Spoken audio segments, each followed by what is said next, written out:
우리 오늘은 일본 선교와 연관이 되어서 그 유명한 예수님의 지상 사명 말씀 마태복음 28장 19절의 말씀이죠. 그리고는 또 마태복음 24장 14절의 말씀 우리 다 알지요? 이 말씀과 연관돼 가지고 오늘 중요한 말씀을 같이 나누려고 그래요. 마태복음 24장 14절 예수님의 감람산 설교에서 이런 말씀하셨죠. 이 천국 복음이 모든 족속에게 전파되리니 그제서야 끝이 오리라. 이제 오늘날 전 세계에 예수님의 재림을 기다리는 사람들은 이 말씀을 모토로 삼고 있어요. 세계 어디 가나 아프리카에 가도 중동에 가도 어디 가도 거기 교회들 모인 데 보면 이 말씀을 벽에다 이렇게 붙여놨어요. 미국 가도 마찬가지고요. 이 말씀이 그만큼 많은 사람들에게 선교의 동기를 부여시켜주는 말씀이에요. 이와 함께 또 28장 19절에도 그러므로 너희들은 가서 모든 족속으로라는 제자를 삼아 이런 말씀이 판타타 에뜨네 그랬죠. 이제 그것이 우리나라 말로는 한국 우리 개역 성경에는 족속이라고 이렇게 번역을 해놨어요. 그런데 엄밀한 의미에서는 그 단어가 에스네란 단어가 족속이라는 단어가 아니에요. 그것이 아니라는 것을 제가 오늘 설명을 해드리려고 해요. 나머지 또 이와 비슷한 단어들이 몇 개가 나오는데 그것을 제가 오늘 자세히 설명을 해드리려고 해요. 준비됐어요? 네. 이제 이렇게 예수님께서 지금 이 지상 사명을 예수님이 다 이렇게 내리셨잖아요. 그럼 그때가 주후 언제예요? 주후 30년으로 우리 보고 있죠. 네. 주후 30년으로 이제 보고 있는데, 그리고는 쭉 이제 지나가다가 이제 예수님의 요 공중 혼인잔치 때, 예수님의 공중 혼인잔치예요. 그러니까 지금 여기 주후 여기 30년이에요. 30년 이때부터 쭉 해서 30년에 요 지상 사명을 주셨는데 그때 에뜨네라는 단어를 주셨어요. 에뜨네. 요 단어 우리 아바에서 공부 많이 했지요. 요 에뜨네라는 단어를 주시고는 다시 말하면 우리식으로 말하면 모든 족속들에게 복수거든요. 에뜨노스가 단수예요. 에뜨노스 그러면 단수예요. 그런데 에뜨네 하면요, 그건 복수예요. 예, 그렇게 참고로 꼭 알고 계세요. 그러니까 모든 족속들에게 복음을 전해라 그랬는데 이렇게 하시고는 쭉 오다가 이제 공중잔치 혼인잔치 때 오다가 이제 주후 95년에 요한계시록을 썼잖아요. 95년에 이럴 때 요한이 환상으로 탁 본 거예요. 요한이요. 무슨 환상을 봤느냐? 예수님의 공중 혼인 잔치가 아니에요. 공중 재림이에요. 공중 재림 때의 장면을 환상으로 봤어요. 예. 누가요? 세례 요한이 아니에요. 요한이에요. 요한이. 그것을 어디에다 기록했냐면은 이분이 계시록 7장. 처음에 계시록 7장은 처음 8절까지는 14만 4천 메시아닉 유대인들 이야기예요. 그리고 이제 그 장면을 딱 보여주고는 그 다음에 보여주는 장면이 뭐냐면 9절부터 쭉 해서 나머지 이제 마지막 이제 17절까지인데요. 그 장면이 뭐냐면 공중 재림 장면을 환상으로 쫙 보여졌어요. 공중 재림 장면을. 근데 이 공중 재림 장면을 요한에게 보여줬는데, 요한이 딱 보니까 여러 종류의 사람들이 거기에 다 모여 있는데, 그것을 요한에게 성령님이 그 다양한 사람들을 이렇게 표시를 했어요. 어떻게 표시했냐? 나라와 그랬어요. 나라와, 또 족속과, 또 백성과, 또 언어와, 이렇게 표시를 했어요. 그러니까 거기에 지금 올라와 있는, 이건 이분들은 지금 누굴 이야기하냐면은 들림 받아서 올라온 사람들이에요. 예수님께서 내려오실 때 신부 후보생들을 데리고 내려오세요. 그러니까 그 전에 쭉 아담부터 시작을 해서 예수님의 자녀로서 있다가 그분들이 복음을 못 받아도 어디에 들어가서 복음 받아요? 아브라함의 품에 가서 복음을 받고는 이분들이 낙원에 올라가 있잖아요. 올라가 있는데 그 중에서도 이제 혼인잔치에 참여할 특별 신부감들이에요. 이 사람들을 데리고 내려오세요. 낙원에서. 그러니까 모든 기독교인들을 데리고 내려오는 게 아니고, 지금 뭐냐면 혼인잔치에 이제 참여시켜서 혼인 예식을 하려고 그러거든요. 그러니까 그 후보생들을 데리고서 내려오시는 거예요. 제 말 이거 됐어요? 정리됐어요? 네. 이분들 내려오시는데, 그러면서 땅에 있는 분들 중에서 들림받는 사람들이 있어요. 우리가 지금 요 그룹에 들어가고 싶어서 지금 우리가 지금 이렇게 열심히 하잖아요. 요 들림받는 사람들의 모습을, 위에서 내려온 사람들 모습이 아니고 요 들림받는 사람들의 모습을 요한이 이렇게 표현한 거예요. 요 들림받는 사람들 딱 보니까 나라와 족속과 백성과 언어로 이렇게 표현해요. 이렇게 각 들림받은 사람들, 이런 다양성을 가지고 어떤 사람은 이런 나라, 이 족속, 백성, 언어가 다 다르다는 거예요. 이렇게 표시를 했어요. 이것이 이제 우리가 의문점이에요. 우리 이제 여러분들은 뭐 그냥 별로 신경 안 쓰겠지만 저 같은 사람은 신경을 써요. 예.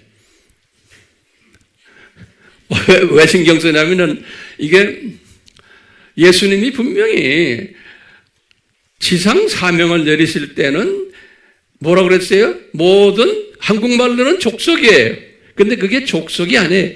에뜨네. 요 에뜨네는 정확히 말하면 뭐예요? 나라예요. 이건 nations예요. nations. 에뜨네라는 거는. 예. 근데 한국 성경은 그것을 족속이라 표현했어요. 여기 족속이 나오죠? 이렇게 표현했어요. 그러니까 이게 혼돈스러운 거예요. 한국 성경이. 근데 미국 성경이나 원어를 보면 다 nations라고 그랬어요. nations. 그리고는 원어로는 에뜨네 그랬어요. 그러니까 에뜨네라는 이 헬라 단어가 무슨 뜻이에요? nations라는 뜻이에요. nations. 제 말 따라오세요? 예. 이 nations라는 뜻은 뭐냐? 제가 쭉 이렇게 리서치를 해보니까 요거는 문화적인 개념이 많이 들어가 있어요. 또는 정치적, 경제적, 사회적, 교육적 영역을 이야기할 때, 그러니까 다시 말하면 사람인데 사람을 분류할 때, 요 문화적인, 정치적인, 사회적인, 교육적인, 그러니까 거기 참석한 사람들이 많은데 각자가 다 요 문화가 다르고 정치가 다르고 경제가 다른 나라에서 온 사람들이라는 거예요. 됐어요? 이 다른 사람들이. 예. 그래서 그것을 더 자세히 보면요, 전통들 다른 거예요. 우리 일본 사람들의 전통이 있고 우리 한국 사람들의 전통이, 다시 말하면 그런 유니폼들을 입고 있거나, 근데 이 사람들이 다 보면 흰 옷을 입고 있었다고 그래요. 다 흰 옷을 입고 예수님의 보혈의 그 시킴을 받은. 근데 보니까 일본 사람도 있고 한국 사람도 있고 중국 사람도 있고 아프리카 사람도 있고 이 전통, 관습, 풍습, 습관 이런 개념을 이야기할 때 쓰는 단어가 nations라는 단어예요. 에트네라는 단어예요. 알겠어요? 그러니까 에트네라는 단어가 그 단어예요. 근데 우리가 이제 한국말로는 민족이라고 족속이라고 그러는데 이 족속은 또 달라요. 원어를 보면은 휠론이라는 단어인데요. 이것이 이제 영어로는 tribe라고 번역이 되어 있어요. 영어성이 tribe라는 말 알죠? 요게 족속이라는 뜻이에요. 달라요. 근데 우리나라 성경이 여기 보면 마태복음 24장 14절이나 28장 19절에 보면 한국 번역이 족속들이라고 이거 번역을 해버렸어요. 요 에트네를. 그러니까 이것은 맞아요, 안 맞아요? 이거는 정확하게 보면 안 맞는 거예요. 우리나라 성경이. 그래서 우리가 한국 사람들이 선교에서 좀 혼돈을 가지는 거예요. 그건 나중에 제가 좀 있으면 또 자세히 설명할게요. 벌써부터 얼굴이 좀 심각해 있는데 잘 이해가 안 되는 것 같아, 내 느낌에. 돼요? 되면 손 좀 들어보세요. 한번 봅시다. 아, 고마워요. 됐어요. 자, 예수님께서 지상 사명을 내리실 때 뭐라 그랬어요? 에뜨네라고 번역한 거예요. 알겠죠? 그러니까 그 말은 뭐예요? 모든 족속들이 아니고 모든 나라들에게 가서 복음을 전하라는 뜻이에요. 모든 나라들. 그러면 어떤 의미일까요? 나라라는 뜻은 에뜨네라 그랬죠? 그러면 그 당시에는 인구도 많지 않았죠? 1세기 때는 2세기, 3세기 때도 그렇고요. 인구가 많지 않았으니까 그렇게 복잡하지 않았던 거예요. 다시 말하면 나라, 족속, 백성, 언어 이렇게 막 다양하지가 않았던 것 같아요. 그러니까 예수님께서 단순히 그 당시만 해도 제자들에게 너희들은 가서 복음을 로마 제국을 향해서 복음을 전하는데 에뜨네를 전하라는 거. 다시 말하면 풍습이 다르고 문화가 다르고 전통이 다르고 습관이 다른 이런 사람들, 로마 제국 안에 그런 사람들 있잖아요. 그런데 가서 복음을 전해라. 그런 소리. 네 민족만 하지 말고 문화가 다르고 정치가 다르고 또 교육 수준도 다르고 또 여러 가지 사회적인 직분도 다르고 이런 사람들에게 가서 복음을 전해라. 그러니까 단순한 개념이에요. 요 에뜨네라는 개념이. 그런데 이제 종교 개혁이 1517년에 그때부터 시작을 해서 지금 1900년만 돼도 인구가 20억이에요. 예수님 당시에는 1억도 안 됐을 것 같아요. 이제 인구 조사하는 사람들의 학자들마다 그 숫자가 좀 다르지만 제 보기엔 그래도 1억도 안 될 거예요. 예수님 당시에는. 그러다가 20세기에 들어와서는 20억인데 그것이 딱 100년 후인 오늘날은 어떻게 됐어요? 2000년에는 60억이 됐다가 지금은 85억이 된 거예요. 그러니까요, 인구가 엄청 늘어나는데 언제 많이 급증했어요? 요 근래 와서예요. 요 근래 와서. 다시 말하면 100년 전만 해도 20억이에요. 그런데 2000년에 딱 보니까 보통 60억 또는 65억. 2000년에. 그가 지금 딱 오니까 지금 2023년이잖아요. 지금은 85억이 된 거예요. 그러니까 인구가 엄청 늘어났기 때문에 그 안에 다양한 사람들이 있는 게 나라가 다르고 족속이 다르고 백성이 다르고 언어가 다른. 그러니까 초창기에는 예수님 당시나 그 초대교회 당시에는 이렇게 다양하지 않았던 거예요. 사람들이. 그런데 인구가 많아지면서 이제는 다양한 사람들이 나타나는 거예요. 특히 예수님 재림 전에는 오늘날 보면 그러니까요. 여기 지금 요 공중 재림 때 장면을 지금 우리 계시록 지금 7장 9절에서 이제 여기 설명을 하는 거예요. 그러니까 요한이 이제 예수님 공중 재림 때에 들림 받아서 올라간 사람들을 보니까 엄청 다양한 거예요. 요한 시대에는 그렇게 생각을 안 했는데, 그래서 그 다양한 하나님의 백성들의 그것을 이렇게 네 가지로 표현했어요. 여기 7장 9절에 보면 나라와 내가 이렇게 보니, 요한이 내가 이렇게 보니 들림 받아서 올라온 하나님의 백성들 보니까 나라가 다르고 족속이 다르고 백성이 다르고 그 다음에 언어가 다르다 이렇게 표현해놨어요. 그러니까요, 예수님이 지상 사명을 내리실 때는 한 단어만 썼어요. 로마 제국한테 가서 할 때는 무슨 단어만 썼어요? 에트네라는 단어 썼어요. 다시 말하면 nations라는 단어 썼어요. 근데 실제로 쭉 예수님의 재림 보니까, 이때 보니까 그렇게 심플한 거 아니에요. 사람이 이렇게 다양해졌다는 거예요. 사람이. 제 설명이 충분한지 모르겠어요. 똑똑한 사람들은 이거 알아들을 것 같아. 우리 팀들은 다 알아듣는 것 같아요.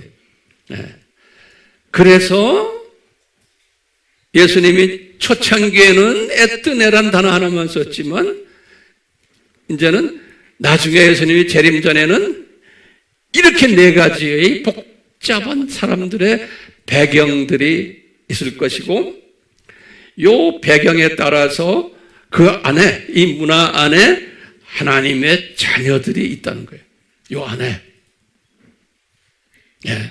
특히 이제 요 나라라는 단어는 에트네라고 그랬죠. 그래서 그것을 nations라고 번역이 되어 있어요. 그럼 우리나라 성경을 바꿔야 돼요.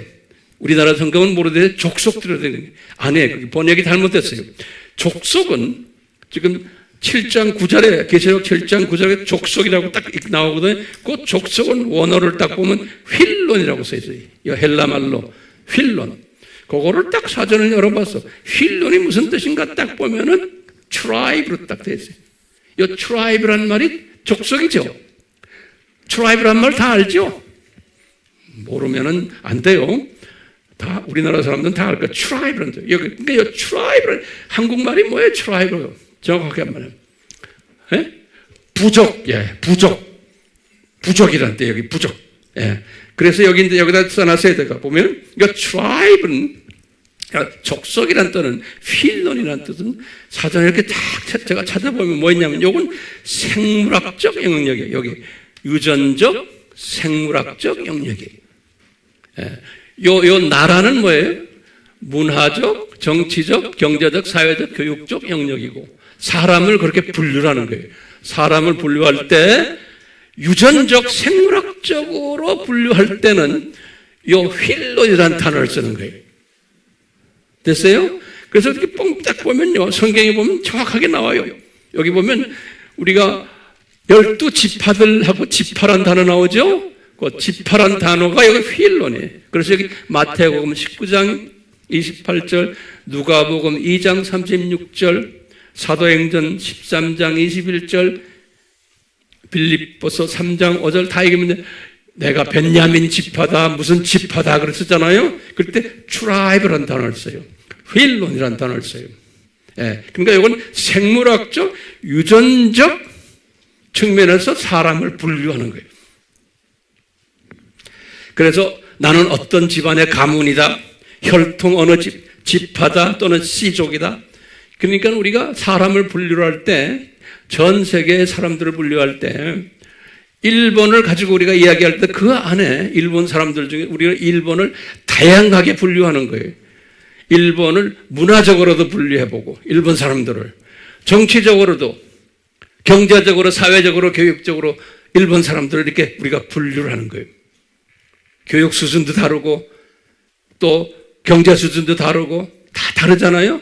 그렇게도 일본 사람들을 분류하고, 또 지금 여기에서 보면 일본 사람들 중에서도 귀족 출신이 있고 또는 아무개 가문, 아무개 가문, 그래서 그 가문별로 다시 말해 생물학적, 유전적으로 또 분류를 하는 거예요. 우리 선교하는 사람들은 그런 걸 다 분류를 하는 거예요. 제가 1번 시리즈를 하면서 이거 설명하는 이제 이유를 좀 감을 잡았어요. 우리가 1번 성경을 할 때 1번 사람을 보는 거예요. 1번 전체를 보는 거예요. 이렇게도 분류해보고 에트네로 또는 필론으로 또 분류를 하는 거예요. 왜냐하면 요 안에 하나님의 자녀들이 숨겨져 있는 거예요. 요 안에. 요 안에. 자, 그 다음에 지금 7장 9절에 보면요.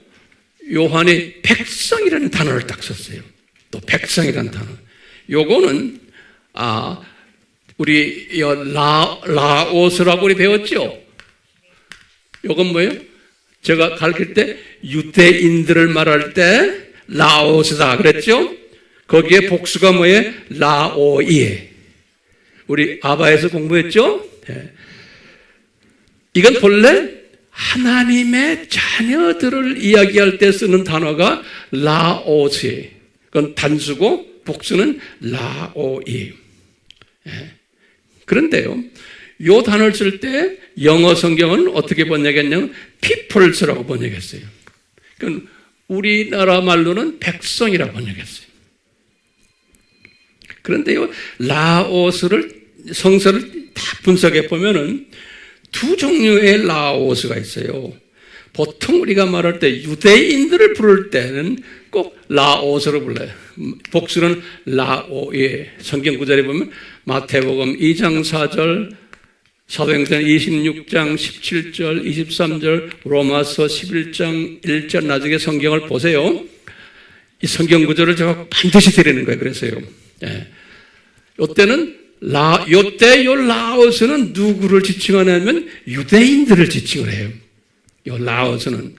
근데 성경에 보면은 하나 유대인만이 아니고 총체적인 유대인과 이방인을 지칭을 할 때 쓰는 요 단어를 써요. 어디에 쓰냐면 여기 보면 그 유명한 마태복음 1장 21절에 딱 보니까 그러는 거예요. 마태복음 1장 21절에 뭐라고 되어 있어요? 뭐라고 되어 있어요? 아기를 낳으면 아기의 이름을 예수라 하라. 기억나시죠? 그럼 설명했을 때 이는 자기 백성을 저들의 죄에서 구원할 자다. 그렇죠? 그때 자기 백성을 할 때 원어는 뭐냐면 라오이라고 딱 돼 있어요. 거기에 라오이라. 그러면 이 라오이라 할 때 우리는 어떻게 생각해야 돼요? 유대인의 말인데 본래는 거기엔 지금 예수님의 유대인만 구원하러 온 게 아니잖아요? 이방인도 구원하러 왔죠? 그러니까 요때 라오이는 하나님의 예정된 자녀들을 의미하는 거예요. 하나님의 예정된 자녀들을. 예. 그래서 이제 보니까 요한이 환상으로 딱 보니까 세상에 수 없는 사람들이 거기에 하나님의 자녀들이 들림받아 있는데 보니까 나라가 다르고 족속이 다르고 또는 보니까 하나님의 선별된 백성이 올라왔다는 그런 의미예요. 거기에 지금 올라온 사람들이 딴 사람들이 아니고 그때 백성 하는 것은요, 라오이라는 소는 하나님의 선별된 예정된 사람들이 올라왔다는 것을 표현하기 위해서 여기다 라오이 그런 거예요. peoples, 한국말은 백성들 그런 거예요. 요거 됐어요? 예. 그리고는 요한이 또 설명하기를 언어라고 해서 언어래. 그 언어는 여기 보면 헬라 말로는 어떻게 되냐면 글로손 그래. 글로손. 이것도 복수예요. 영어로는 tongues. 이렇게 영어 성경에는 tongues, 우리나라 말로는 언어라고 번역이 됐어요. 근데요, 글로손은 신약에는 두 가지 의미가 있어요. 하나는 혀를 이야기할 때 글로손이라고 그래요. 우리 마태복음 7장 33절, 누가복음 1장 64절 혀. 그리고 또 언어를 이야기할 때 고린도전서 14장 9절에 그러니까 혀란 말은 언어라고 보시면 돼요.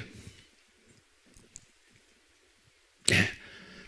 그것을 글로선, 영어로는 tongues, 복수예요. 이거 다 복수예요.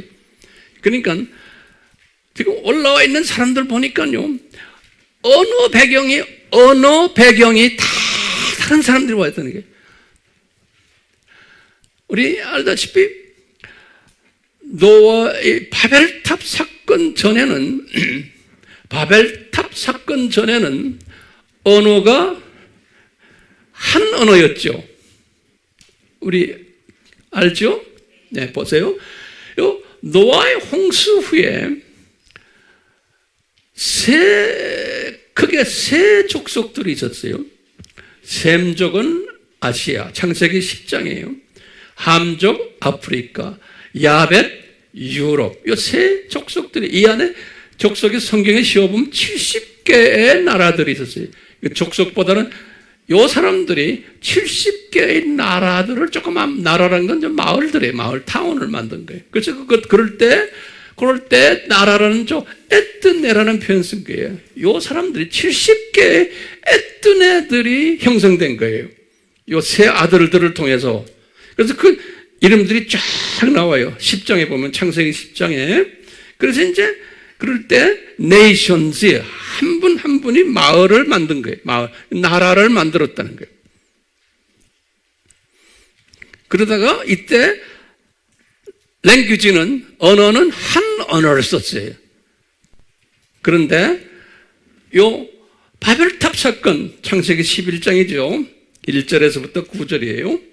바벨탑 사건 이후에 언어가 하나였는데 70개의 나라들이 70개의 에츠네들이 네이션즈들이 다 다른 말로 이제 하게 된 거예요. 언어가 변해버린 거예요. 한 언어가 바벨탑 사건 때문에 몇 개로 언어가 벌어졌어요? 70개로. 그래서 70예요. 근데 오늘날은 이 언어가 얼마나 많아졌냐면 6,500개로 오늘날은 6,500개의 tongues 언어가 지금 존재하는 거예요. 6,500개.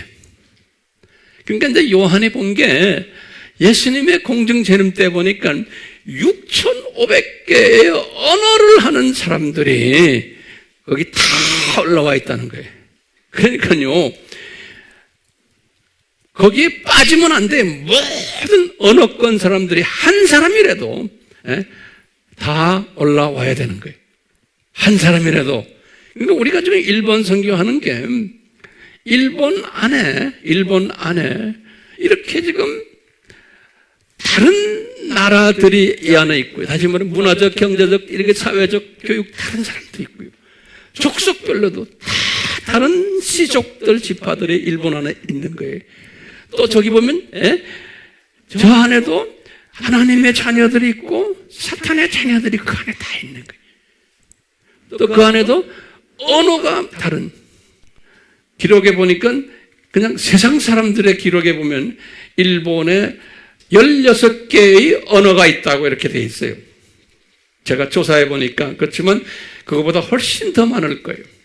마을마다 액센트가 다르고, 우리나라도 조그마한 나라인데도 지방마다 액센트가 다르잖아요. 예. 그것도 다 다른 언어로 넓게 볼 수도 있거든요. 그러니까 일본도 그러니까 다양한 언어들이 그 안에 숨겨져 있는 거예요. 그렇기 때문에 우리가 지금 하고 있는 일이 뭡니까? 요 공중재림에 올라갈 일본 사람들을 우리가 이제 뽑아가지고 지금 섬기려고 그런 거예요. 그런 사람들을 우리가 지금 일본 선교하면서 일본에 숨겨진 이렇게 네 가지의 영역으로 숨겨져 있는 일본 사람들, 누군지 모르지만요, 이런 사람들을 복음화시켜서 이 사람들이 어디로 올라가요? 1위로 올라가도록. 왜?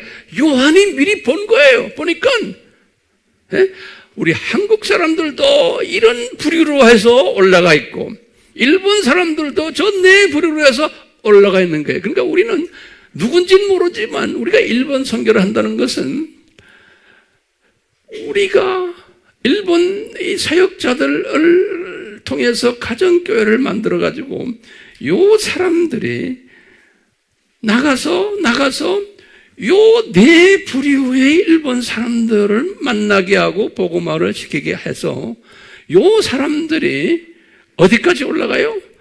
여기까지 올라가도록 하는 것이 우리 일본 선교예요. 이 일을 하다 보면은 우리는 어떻게 돼요? 우리는 이런 일을 하니까 우리는 들림 받아요, 안 받아요? 받게 돼 있는 거예요. 예. 그러니까 이미 예수님이 요한에게 이 환상을 보여준 거예요. 미리. 다시 말하면 우리를 위해서. 그러니까 우리가 지금 그걸 보고 있는 거예요. 그러니까 세계 선교를 한다는 것은 다른 이런 표현은 무슨 표현을 하면 돼요? 세계 선교를 한다는 것은 요 숨겨진 요 네 부류의 사람들을 뽑아가지고 예수님을 만나게 하고 그것만이 아니에요. 요 사람들이 이 안에 신실한 사람들이 들림 받게끔까지 해주는 거예요. 왜? 들림 받은 사람들이 있는 것을 이 네 가지 사람들이 있는 것을 미리 보여주셨잖아요. 주님께서. 예. 그렇기 때문에 우리 일본 선교의 꿈이 뭐냐면 이 꿈인 거예요. 이 꿈인 거예요. 저는 이 꿈이에요. 그래서요. 미리 이렇게 보는 거예요. 미리. 여러분 눈에 지금 보이세요? 나는 그게 보여요. 저 공중혼인잔치에 우리가 섬기는 저 아프리카의 형제 자매들 이 네 종류의 사람들이 다 거기 와 있고 중동에 중국에 뭐 동남아에 우리는 지금 전문적으로 지금 일본을 하고 있잖아요. 일본 사람들이 이렇게 보이는 거예요. 보이니까 이것을 보면서 우리가 이제 일본 분들 여기 보내주시잖아요. 그러면 이분들 우리가 어떻게 봐야 돼요? 아하, 요 사람들이 이 네 그룹에서 뽑혀왔구나. 이렇게 볼 수 있어요? 분명히 그렇죠? 예. 그리고는 요 사람들이 또 나가서 요 네 그룹의 일본 사람들을 복음화 하겠구나. 하겠구나요? 해야 돼요? 안 그러면 하겠구나요? 해야 되고 하겠구나예요. 왜? 미리 이것을 요한이 보았기 때문에. 그러니까 이 숫자가 찰 때에 예수님이 공중에서 오시게 돼 있는 거예요.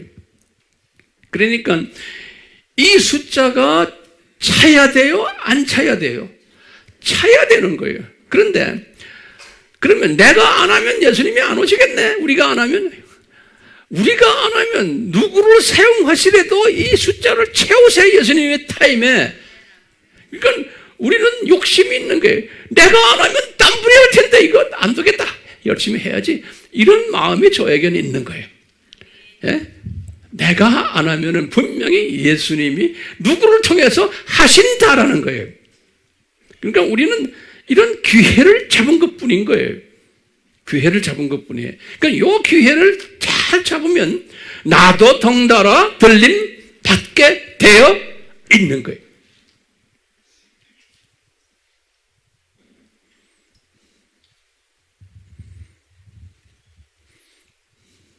그리고는 우리가 이렇게 섬길 일본 이 형제 자매들을 보면 이 네 개를 보면서 이분들이 가정교회를 하면서 열심히 할 것을 눈에 보이고 이분들이 가정교회들을 통해 가지고 이 복음화를 이 네 종류의 복음화를 할 것을 미리 보는 거예요. 왜? 히브리서 11장 1절에 뭐라고 그랬어요? 내가 이렇게 보는 것은 믿음은 뭐예요? 바라는 것들의 실상이라고 그랬죠. 내가 이렇게 보는 거예요. 내가 이렇게 보는 거, 그게 이제 믿음이에요. 그것이 실상으로 나타나는 거예요. 내가 볼 때, 네. 그런 비전을 가지고서 우리가 일본 선교를 하면은 일본 선교의 동기부여가 되겠어요? 안 되겠어요? 되죠. 제가 이런 설명을 왜 합니까? 일본 선교의 동기부여를 받으시라고. 예, 이건 몰라도 괜찮아요. 근데 알아야 되는 사람은 꼭 알아야 돼요. 왜? 동기부여가 되는 거예요. 예, 동기부여. 이 복잡한, 이게 뭐 원어를 쓰고 뭐 이런 거, 아이고, 저 이런 거 설명하기 싫어요. 그런데 이제 여러분 정도가 됐으니까 설명해 줘야 될 것 같아. 예, 그래서 제가 지금 하는 거예요. 나 혼자 끼고 있어도 괜찮아요. 안 돼요? 욕심이 있잖아요. 90살 된 저 할머니가 저렇게 욕심이 있어요. 그러니까 저 할머니는 분명히 주님께서 들림받게 하실 것 같아. 예? 젊은 사람들 배우세요. 저 어른한테서. 여러분들 주변에 90살 된 할머니, 할아버지들 보세요.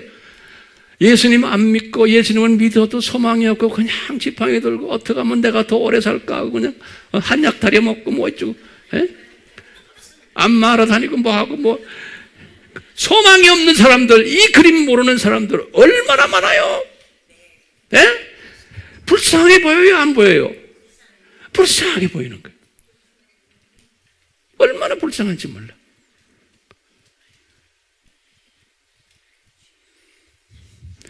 우리가 저 위에 올라가서 이제 우리 팀들, 우리가 섬기는 이 팀들하고 만날 거예요, 안 만날 거예요? 거기서 만나는 거예요.